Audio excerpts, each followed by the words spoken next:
this year we've walked through the book of... Good. And so we're going to spend the next 45 minutes or so reviewing the whole book. No?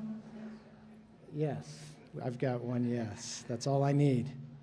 Why don't we do this? Why don't we look at the very beginning and the very end? So let's look at this. Now, Matthew starts off with the genealogy, and then he quickly goes into the story of Joseph. And in that story, we see this. So this is at the very beginning of Matthew's gospel. The virgin will be with child. Why don't you read this with me?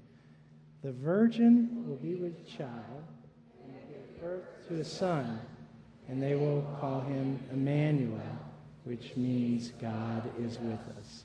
Yes. And so that's the prophecy from Isaiah, 700 plus years before Jesus was born.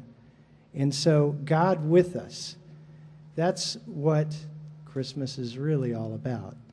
It's about the fact that in Jesus, God came to be with us. He was one of us. He was with us. And then at the end of his gospel, having made disciples, having taught, and that's what we saw in Matthew, Jesus teaching the new covenant to his disciples, teaching us how to follow him. And so at the very end, he says this, read this. This is the last verse of Matthew. And surely I am with you always to the very end of the age. Okay, what's the similarity in these two verses? He's with us, right? He is with us. That's what Christmas is all about. That's what we're celebrating. That's what I hope tonight, that you have a moment of feeling that God is with you.